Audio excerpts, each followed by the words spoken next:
하나님 말씀은 로마서 6장 20절에서 7장 10절입니다. 로마서 6장 20절부터 봉독합니다. 너희가 죄의 종이었을 때에는 의에 대하여 자유로웠다. 그때 너희가 무슨 열매를 거두었느냐? 이제는 너희가 그 일들을 부끄러워하더니 그것들의 마지막은 사망이기 때문이다. 그러나 이제 너희는 죄에서 해방되고 하나님께 종이 되어 거룩함에 이르는 열매를 맺고 있으니 그 마지막은 영생이다. 죄의 삭은 사망이고 하나님의 은사는 그리스도 예수 우리 주님 안에 있는 영생이다. 7장 1절 형제들아, 내가 율법을 아는 자들에게 말한다. 너희는 율법이 사람이 살아있는 동안에만 그를 지배하는 줄 알지 못하느냐? 결혼한 여자는 그 남편 생존에는 법으로 그에게 매여 있으나 그 남편이 죽으면 남편의 법에서 자유롭게 된다. 그러므로 그 여자가 만일 그 남편 생전에 다른 남자에게 가면 간음한 여자라고 불릴 것이지만 만일 남편이 죽으면 그 법에서 해방되는 것이므로 다른 남자에게 가더라도 간음한 여자가 되지 않는다. 나 형제들아, 이처럼 너희도 그리스도의 몸으로 말미암아 율법에 대하여 죽임을 당하였으니 이는 다른 분, 곧 죽은 자 가운데서 살리심을 받은 분께 속하여 우리가 하나님을 위하여 열매를 맺게 하려는 것이다. 우리가 육신에 있을 때에는 율법으로 말미암은 죄의 정욕이 우리 지체 속에서 작용하여 사망을 위하여 열매를 맺게 하였으나 지금 우리는 우리를 얽어매었던 것에 대하여 죽었으므로 율법에서 벗어났으니 그러므로 우리는 성령의 새로운 것으로 섬기고 의식법 문자의 낡은 것으로 섬기지 않는다. 그러면 우리가 무슨 말을 하겠느냐? 율법이 죄냐? 결코 그럴 수 없다. 율법으로 말미암지 않았다면 나는 죄를 알지 못하였을 것이니 율법이 탐내지 마라 하지 않았다면 나는 탐심을 알지 못하였을 것이다. 그러나 죄가 계명으로 말미암아 기회를 타서 내 속에서 온갖 탐심을 일으켰으니 이는 율법이 없으면 죄는 죽은 것이다. 전에 율법이 없었을 때에는 내가 살아 있었으나 계명이 이르자 죄는 살아나고 나는 죽었다. 생명에 이르게 할 그 계명이 내게 대하여 죽음에 이르게 하는 것이 되었다. 10절까지 읽겠습니다. 7장 6절에 이제는 우리가 얼매였던 것에 대하여 죽었으므로 율법에서 벗어났으니라고 했습니다. 하나님의 은혜로 예수님을 믿음으로 구원받은 성도는 이제 우리를 얽어맸던 율법으로부터 벗어났어요. 그러므로 이 시간 증거의 말씀 제목은 6절에 있는 말씀 그대로 얽매였던 율법에서 벗어난 성도란 제목으로 말씀 증거하겠습니다. 6장 20절 20절 너희가 죄의 종이 되었을 때에는 의에 대하여 자유로웠다. 예수님을 믿기 전에는 전부 다 죄의 종이에요. 죄의 종노릇을 했으니까 의에 대하여는 자유로웠다. 이게 무슨 말이냐면 의의 지배는 받지 못했다는 거예요. 죄의 지배만 받았어요. 그래서 죄의 종노를 할 때는 죄의 지배를 받아 범죄하니까 의의 지배를 받지 못하니까 의를 거역해도 그게 잘못인지 몰랐다는 거예요. 그런 뜻입니다. 너희가 죄의 종이었을 때에는 의에 대해 자유로웠다는 게 좋은 게 아니에요. 의의 제재를 받고 죄책감을 느껴야 되는데 그런 것을 받지 못했다는 뜻입니다. 21절 그때 너희가 무슨 열매를 거두었느냐? 이제는 너희가 그 일들을 부끄러워하니 그것들의 마지막은 사망이기 때문이다. 죄의 종로를 할 때는 열매를 맺긴 맺죠? 근데 무슨 열매를 맺겠습니까? 나쁜 열매만 맺겠어요. 나쁜 열매. 의의 열매는 못 맺죠. 죄의 종이니까. 그러니까 너희가 무슨 열매를 거두었느냐? 그 마지막은 뭐라 그랬어요? 사망이라는 거예요. 예수 믿기 전에는 열매를 다 맺어요. 예수 믿지 않는 사람도. 우리도 예수 믿기 전에 열매를 맺는데 그 열매는 의의 열매가 아니고 불의의 열매입니다. 죄의 열매입니다. 근데 욕심이 잉태하여 죄를 낳고 죄가 장성한 즉 사망에 이른다 그랬으니까 그 마지막은 사망이라고 했습니다. 그 로마서 6장 23절 상반절에도 죄의 삭은 뭐라고 했습니까? 사망이라고 그랬어요. 그래서 하나님이 죄와 불의에 대해서는 반드시 심판하십니다. 결국은 사망이란 뜻이에요. 22절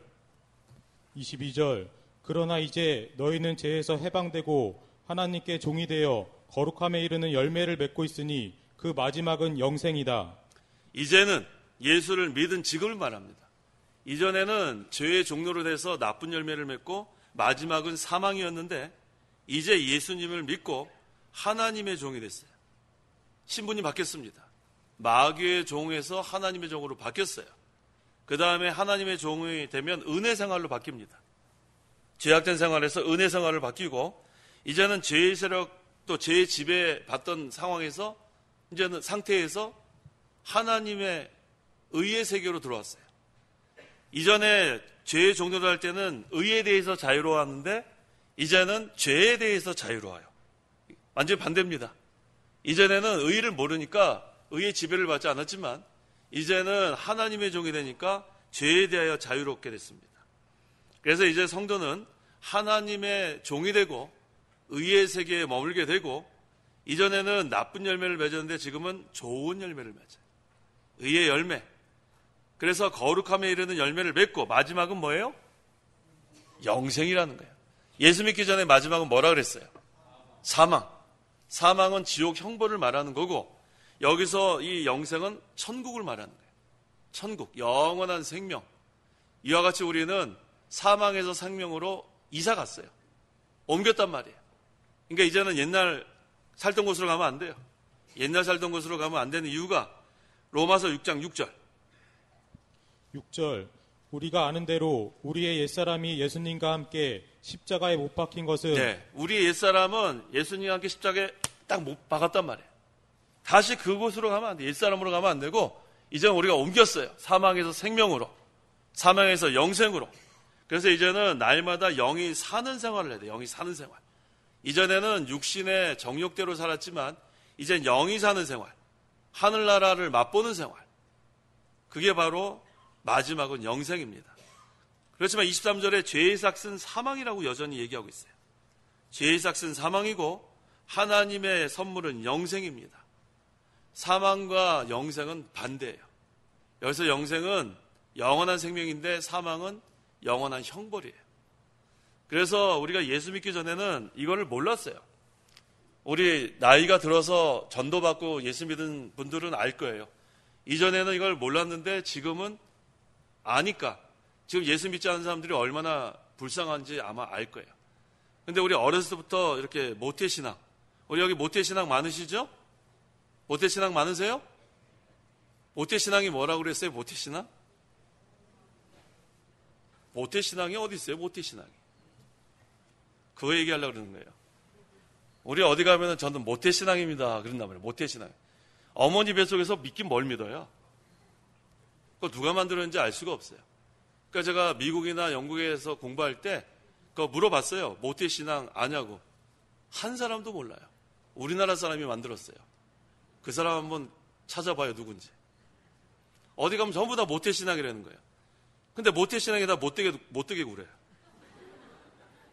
모태신앙이란 얘기나 하지 말지. 모태신앙이라고 그래 어디 가서 맥주 한잔 마시고 나 모태신앙입니다. 덜덜덜덜. 그게 얼마나 그게 못된 신앙이 되고 말아요. 아니 그냥 모태신앙 얘기하지나 말고 마시든지 하면 또 마시면 안 되니까 마시지 마세요. 자, 모태신앙이라는 것은 없어요. 자기가 믿어야 돼. 자기가 믿어야 돼. 우리가 유아세례 받을 때도 그 아기가 알긴 뭘 알아요. 부모의 신앙에 따라서 유아에게 세례를 주는 거예요. 언약 백성으로 앞으로 잘 양육하겠다고.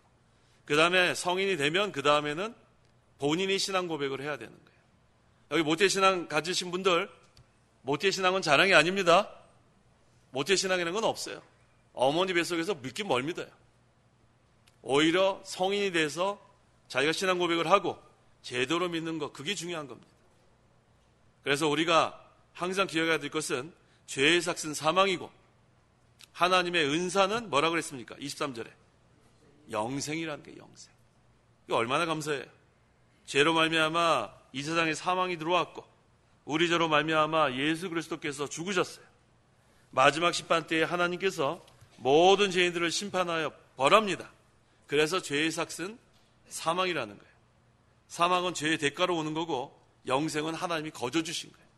은사란 말은 쉬운 말로 하면은 선물이라는 뜻이에요. 선물. 우리 하나님께서 영생 우리에게 주셨는데 하나님께 뭐 드렸어요? 성도 여러분, 뭐 드리고 영생 받았어요? 드린 게 없어요. 하나님의 선물이기 때문에. 구원도 하나님의 선물, 믿음도 하나님의 선물, 영생도 하나님의 선물. 이제 우리는 어떻게 하면 좋겠어요?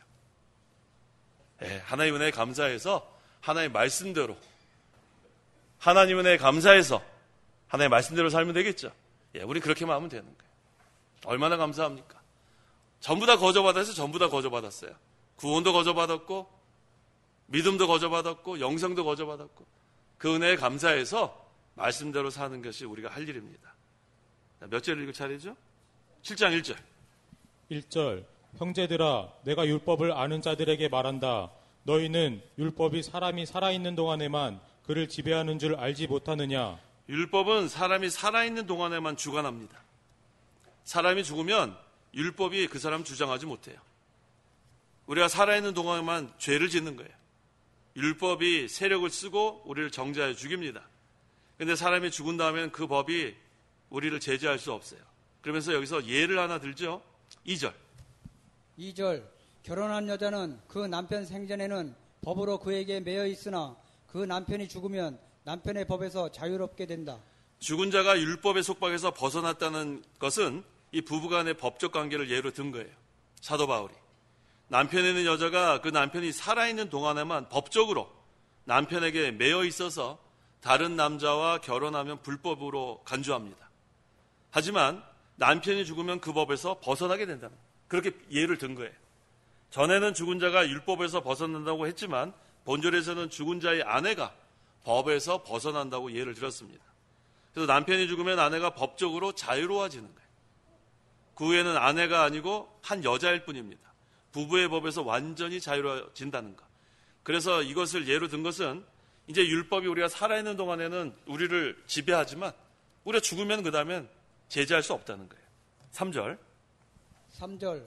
그러므로 그 여자가 만일 그 남편 생전에 다른 남자에게 가면 간음한 여자라고 불릴 것이지만 만일 남편이 죽으면 그 법에서 해방되는 것이므로 다른 남자에게 가더라도 간음하는 자가 되지 않는다. 계속 예를 듭니다. 남편에 있는 여자가 남편 생전에 다른 남자에게 시집가면 간음한 여자라고 불릴 것이지만 남편이 죽은 다음에는 그 법에서 해방되는 거예요. 그래서 다른 남자에게 시집가도 간음한 여자가 되지 않는다. 사도 바울이 예를 든 겁니다. 그러니까 부부에 관한 법적 구속력, 그걸 가지고 율법을 여기서 설명하는 겁니다. 4절. 4절. 나의 형제들아, 이처럼 너희도 그리스도의 몸으로 말미암아 율법에 대하여 죽임을 당하였으니 이는 다른 분, 곧 죽은 자 가운데서 살리심을 받은 분께 속하며 우리가 하나님을 위하여 열매를 맺게 하려는 것이다. 자, 성도들도 죄로 말미암아 율법의 정죄를 받았습니다. 그 다음에 그리스도와 함께 사형을 받아 죽을 자들이에요. 사실 우리가 다 십자가에 못 박혀야 돼요. 성도 여러분, 우리가 다 어떻게 될 자들이에요? 십자가에다 못 박혀야 돼요. 십자가에 못 박히면 얼마나 아플까요? 상상해 봤어요? 상상해 봤어요? 잘 모르겠죠? 잘 모르겠으면 여기 종이에다 한번 손 한번 비워봐요. 아유, 너무 아파요. 그거 가지고도 막 호들갑이야. 아우, 아파 죽겠다 막 이러잖아요. 여기 잠깐 페이퍼 컷이라고 그러잖아요. 그러다가 또 여기는 좀 덜 아프죠? 여기 손 또 밑에 한번 비워봐요. 아유, 그것도 어유 아프다 그러는데 십자가에 못 박혔다는 것은 무서운 형벌이에요. 그것도 몇 시간 동안, 어떤 사람은 하루 종일. 그거 뭐 조금 이렇게 비워도 아파 죽겠다 그러는데 그거 다 우리가 당해야 될 것을 누가 대신 당했어요? 예수님이 대신 그걸 대속의 죽음이라고 해요. 대속의 죽음. 그걸 우리가 잊으면 안 돼요. 잊으면 안 돼요. 배은망덕한 거예요. 예수님이 대속의 죽음을 우리가 잊어버리면 안 됩니다. 그러니까 우리가 사형당해야 될 것을 예수님께서 대신 사형당해 주신 거예요. 그게 얼마나 감사한지 모릅니다. 그래서 우리가 율법에서 벗어나고 자유인이 된 거예요. 감사하죠? 우리가 사형당할 것을 예수님이 대신 사형당했고 우리는 이제는 율법에서 벗어났어요.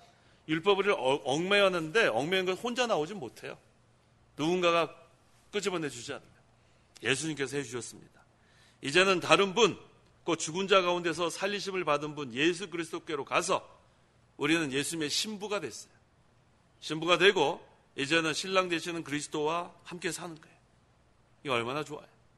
그 다음에 그 신랑 되시는 예수 그리스도께서 재림하실 날을 우리가 기다리면서 이게 뭐라 그랬냐면 우리가 하나님을 위하여 열매를 맺게 하라는 것이다.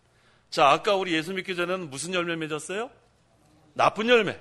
지금은 의의 열매, 좋은 열매. 이거 얼마나 좋습니까? 거룩에 이르는 좋은 열매 맺습니다. 5절.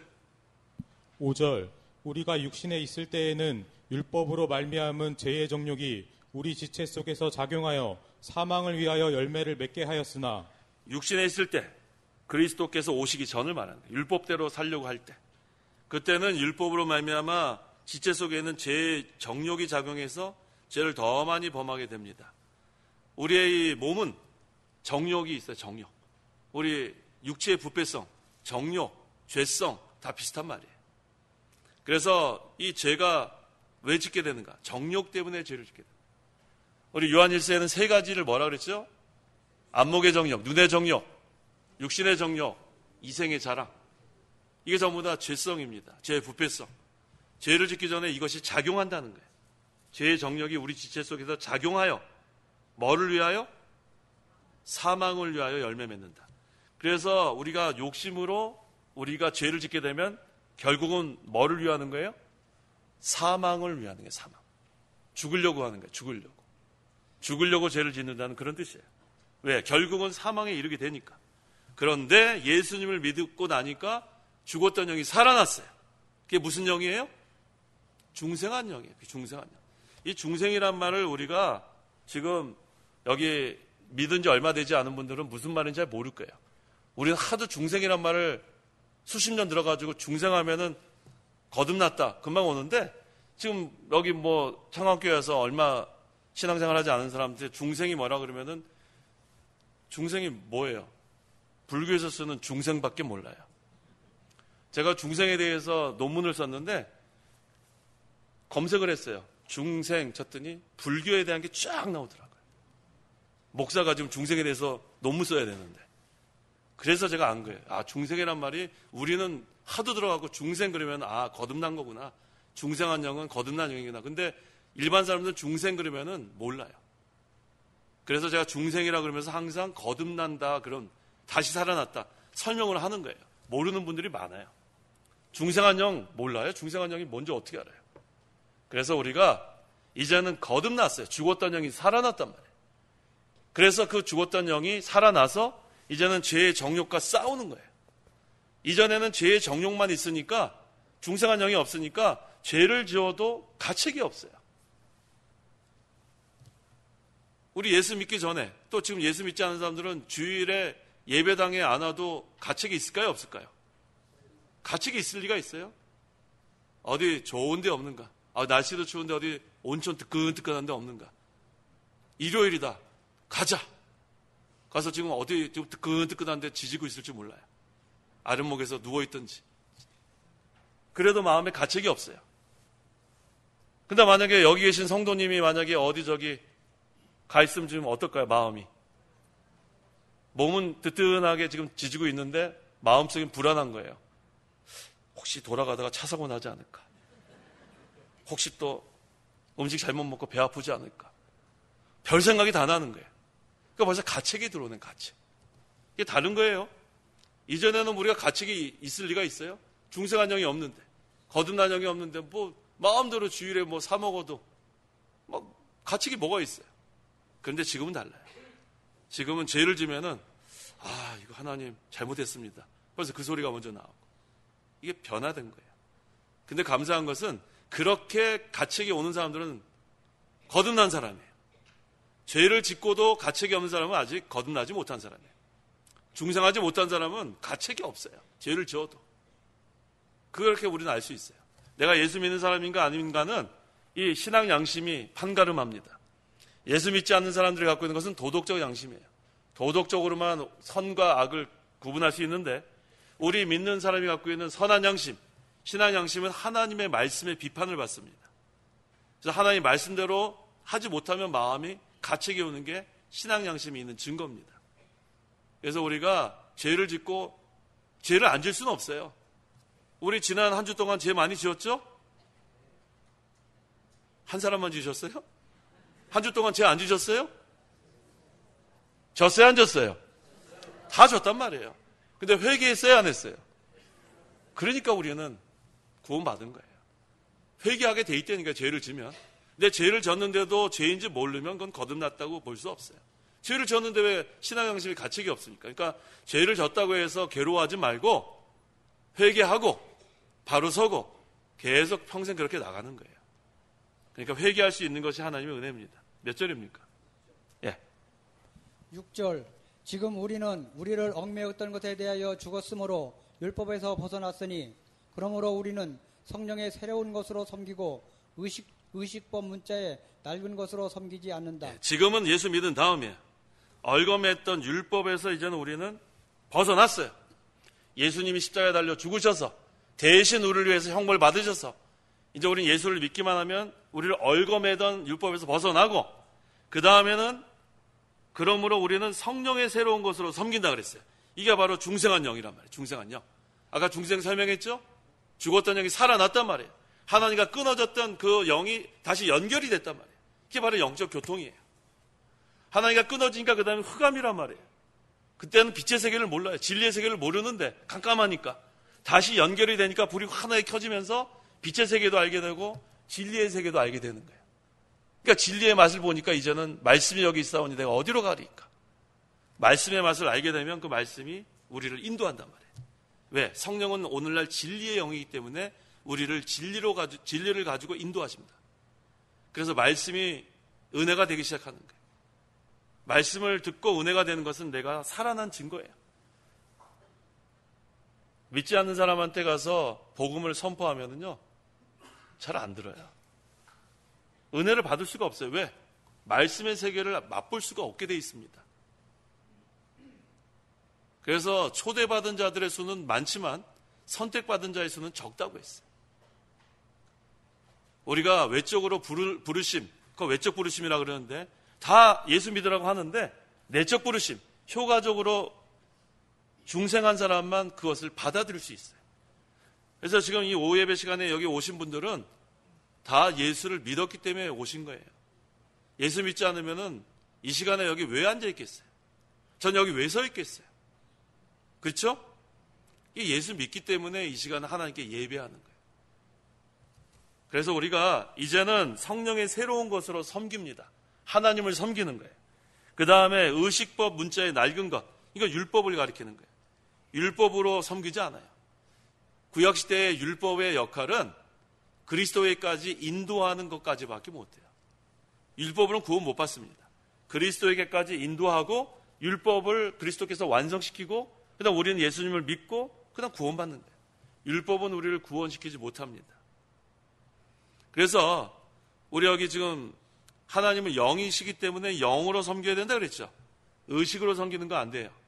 그래서 이 목사님 강해서를 보니까 이 목사님 강해서에 어떻게 예를 들었냐면 의식으로 예배하는 것은 쌀을 버리고 겨로 밥을 지어서 부모님께 드리는 것과 같대요. 쏙 들어오죠? 쌀로 밥을 지어서 부모님을 대접해야 되는데 쌀은 없고 쌀 겨 가지고 밥을 해가지고 부모님 드리면은 부모님이 좋아하시겠어요?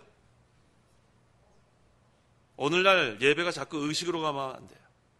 예배 순서는 간단해야 합니다. 간단해야 돼요. 우리 오전에는 사도신경 했죠? 사도신경. 오후에는 사도신경도 없어요. 그냥 오후 예배 시작합니다. 찬송 3장. 이 목사님이 하시는 거 그대로 하는 거예요. 그 다음에 집사님이 나와서 기도하고 그 다음에 말씀하고 그 다음에 찬송하고 광고하고 그 다음에 주기도문 인사하고 주기도문 하고 그냥 집에 가면 돼요. 그런데 오늘날 그렇게 하는 교회 별로 없어요. 순서가 너무 많아요. 순서가 너무 많아요. 앞에 나와가지고 여러 악기 들고 나오고 드럼하고 신서사이저하고 그래서 쫙 한번 하고 그 다음에 춤추는 사람 준비하고 있다가 올라와서 춤 한번 치고 그 다음에 또 여기 와가지고 또 기도하고 그 다음에 찬송하고 그 다음에 목사님 설교 간단히 하고 간단히가 중요한 거예요. 간단히. 성가대 찬송 먼저 하나 있네. 성가대 찬송하고 목사님 설교 길게 하면 안 돼요. 간단히 해야 돼요. 그 다음에 또 여기 악기 들고 올라와요. 그 다음에 헌금 주머니 돌아갑니다. 그런 다음에 또 무슨 순서? 너무 많아요. 너무 많다. 대부분이 지금 그렇게 하고 있어요. 대부분. 근데 제가 청교도 그 신앙 이어가는 교회들 가봤는데 우리 교회처럼 간단하더라고요. 찬송 우리 지금 3장 하는데 제가 그때 몇 장인가 쉬어보지 않았는데 그러니까 몇 장 안 해요. 그다음에 예를 하나 들면은 그 영국의 런던에 그 메트로폴리탄 태버너클 처치라고 있어요. 그 영국 런던의 회막교회. 그 회막교회를 누가 설립했냐면 찰스 스펄전 목사님은 침례교회 칼빈과 같은 위치에 있는 훌륭한 목사님이에요. 칼빈주의. 스펄전 목사님이 세운 그 메트로폴리탄 태버너클 처치에 가면 거기 지금 현재 목사님이 피터 메스터스 담임 목사님이에요. 제가 그 교회에 한번 갔다가 깜짝 놀랐잖아요. 창간교회 왔는 줄 알고. 색깔도 비슷해요. 색깔도. 한번 가보세요. 거기 런던에 가면은 태버너클 처치 한번 꼭 가보세요. 제가 말하는 게 맞나. 그래서 색깔도 이렇게 비슷하고 그 다음에 좀 다른 게 웬 의자가 이렇게 한 10개 정도 있더라고요. 근데 십자가도 없어요. 그 다음 피터 메스터스 목사님이 다 해요. 우리는 그래도 대표기도 있죠. 대표기도도 없어요. 그러면 대표기도 없으면 기도가 좀 짧아질 것 같죠. 뭘 짧아져요? 목사님 20분 기도하더라고요. 영어로 얼마나 길게 하는지 몰라요. 그거 하나만 우리랑 달라요. 그거 하나. 뭐 나라를 위해서 기도 많이 하죠. 왕을 위해서 기도하고 그러니까 20분 안 걸리겠어요? 그런 다음에 말씀을 한 40분 하고 광고도 목사님이 다 하고 혼자서 다 해요. 혼자서. 그게 오늘날의 예배 모습이 그렇게 가는 거예요. 제일 중요한 것은 요한복음 4장 24절 하나님은 영이시니 예배하는 자는 신령과 진정, 영과 진리로 예배한다. 그거 그대로 따라가는 거예요. 청교도 교회들, 개혁주의 교회들은 그렇게 갑니다. 근데 오늘날 이 복음주의가 들어와서 너무 순서가 많아요. 너무 순서가 많아요. 말씀 전하는 순서 이거 뭐 길어야 되는데 다른 것으로 너무 길어지면 우리 목사님 말씀하신 것처럼 예배하는 것은 쌀을 버리고 겨로 밥을 짓는 것 같은 그런 모습이 되면 안 되겠습니다. 우리가 영적으로 하나님께 예배한다는 것은 먼저 죄를 회개하는 거예요. 그래서 제가 늘 말씀드리잖아요. 오면은 다른 거 하지 말고 그냥 회개부터 하세요. 회개. 하나님, 죄인이 왔습니다. 이 시간 이 낙심한 저에게 셈을 주십시오. 곤고한 영에게 영을 소성케 해주십시오. 하나님께 회개하면 하나님께서 기뻐하십니다. 그 다음에 말씀을 사모해야 돼요. 무덤덤이 앉아있으면 은혜 받을 수 없습니다. 말씀을 사모하면 그때 하나님께서 사모하는 자에게 은혜를 베푸시고 하늘나라의 위로와 평강과 기쁨을 베풀어 주시는 하나님. 오늘날의 예배는 그렇게 가야 돼요. 그래서 말씀이 선포되고 영이 솟아나게 되고 새 힘을 얻고 그게 바로 영적 예배입니다. 그래서 구약시대에도 하나님께서 너희들이 이렇게 마당만 밟고 가지 말라 그랬어요. 마당만 밟고 가지 마라. 살찐 송아지, 수장의 번제 그런 거 중요한 게 아니고 내가 지쳤다 그랬어요. 한번 읽어보세요. 이사야 1장 11절 11절부터 하면 너무 길고요. 이사야 지쳤다가 몇 절에 나와요? 10몇 절에 나옵니까? 14절 내 마음이 너희 초하루 제사들과 너희 절기들을 싫어하니 그것들이 내게 짐이고 내가 지기에 지쳤다. 그 다음에 15절 너희가 손을 펼 때에 내가 내 눈을 가리고 너희가 기도를 많이 하더라도 내가 듣지 아니할 것이니 너희 손에 피가 가득하기 때문이다. 하나님 듣지도 않으신다 그랬어요. 그럼 하나님께서 받으시는 예배 기도가 되려면 어떻게 되는가? 16절 너희는 씻어 깨끗하게 하고 내가 보는 앞에서 너희의 악한 행실들을 제거하며 악행을 그치고 회개하라는 거예요. 회개하라는 거예요. 하나님이 받으시는 건 회개입니다. 여러 가지 기름진 그런 뭐 살찐 짐승 지셨어요. 하나님 지셨단 말이에요. 그 마당만 받는다 어디 나와요? 12절 뜰만 받는다. 12절 너희가 내 앞에 보이려고만 오지만 12절 너희가 내 앞에 보이려고 오지만 누가 그것을 너희에게 요구하였느냐 내 뜰만 밟을 뿐이다. 마당만 밟고 간단 말이에요. 뜰만 밟고 간단 말이에요. 그거 하나님이 지셨다 그랬어요. 하나님 기뻐하시는 거는 와가지고 회개하라는 게 회개. 악을 제거하라. 하나님 잘못했습니다. 하나님 불쌍히 여겨 주시옵소서. 이 시간 하나님 은혜 베풀어 주시옵소서. 저 낙심한 저에게 새 힘을 주시옵소서. 곤고한 영을 소송케 해 주십시오. 하나님 불쌍히 여겨 주십시오. 하나님 받으시는 그거예요. 그런 자에게 하나님께서 은혜를 베풀어 주십니다. 7절 본문 7절 그러면 우리가 무슨 말을 하겠느냐? 율법이 죄냐? 결코 그럴 수 없다. 율법으로 말미암지 않았다면 나는 죄를 알지 못하였을 것이니 율법이 탐내지 마라 하지 않았다면 나는 탐심을 알지 못하였을 것이다. 율법이 죄는 아니에요. 결코 그럴 수 없다. 율법으로 말미암지 않는다면 나는 죄를 알지 못했다. 율법이 없으면 죄가 죄인지 몰라요. 그래서 율법의 그런 기능을 여기서 알려주는데, 특별히 탐내지 마라. 율법에 탐내지 말라 나오죠? 율법에 탐내지 마라 없었으면 난 탐심을 알지 못했다는 거예요. 8절 8절 그러나 죄가 계명으로 말미암아 기회를 타서 내 속에서 온갖 탐심을 일으켰으니 이는 율법이 없으면 죄는 죽은 것이다. 네, 율법이 없으면 죄는 아무것도 아니에요. 죄가 계명이 온 기회를 타서 더 많아지게 되었다는 뜻이에요. 십계명은 율법의 요약입니다. 십계명의 요약은 또 사랑이고, 인간이 전적 부패해서 악하기 때문에 십계명에 죄를 짓지 말라고 한 것을 들으면 더 죄를 짓게 돼 있어요. 우리 뭐 하지 말라 그러면은 안 해요? 성도 여러분, 이제부터 이런 거 하지 마세요 그러면은 절대로 안 해요? 뭘 안 해요? 더 한단 말이에요. 더 한단 말이에요. 우리 속에 뭐가 있기 때문에? 죄성이 있기 때문에, 부패성이 있기 때문에.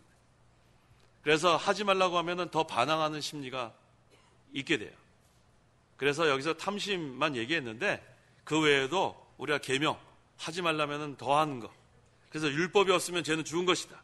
죄는 율법이 있어야 세력을 쓰고 사람을 사로잡아 끌고 가서 괴롭힙니다. 율법이 없으면 죄가 있어도 죄인 줄 깨닫지 못하고 속에 있는 죄도 반발적으로 발동하지 않는데, 율법이 있어가지고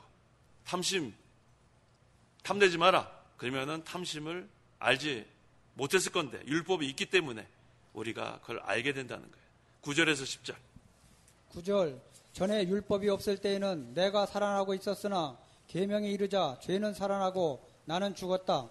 생명에 이르게 할 그 계명에 대하여 죽음에 이르게 하는 것이 되었다. 내가 살아 있었으나 율법을 깨닫기 전에는 자신이 죄인인지 알지 못했어요. 그래서 막 살았어요. 근데 계명이 이르자 죄는 살아나고 계명으로 자신의 죄를 발견하게 되는 거예요. 하나님의 말씀으로. 신앙 양심이 있으니까 하나님의 말씀에 우리가 비판을 받습니다. 그런데 여전히 이 죄성은 반발적으로 또 자꾸 작용해요. 그러니까 맨날 싸우는 거예요. 속에서 내적 투쟁. 하나님의 말씀대로 살려는 우리의 중생한 영과 이 죄성이 싸우는 거예요. 나는 죽었다. 죄를 깨닫고 죄의 계책을 계속 받으니까 하나님 앞에 이제 거꾸로 돼서 죽은 자 같이 된 거예요. 사도 바울이 그랬죠. 나는 날마다 죽는다. 이게 소망이 있습니다. 이게 소망이 있는 거예요. 날마다 죽는 자가 소망이 있는 거예요, 사실은. 자기를 쳐서 복종시키는 거. 이때가 사실은 살아나는 때입니다. 나는 죽는 때가 사실은 살아나는 때예요. 자기를 쳐서 복종시킬 때.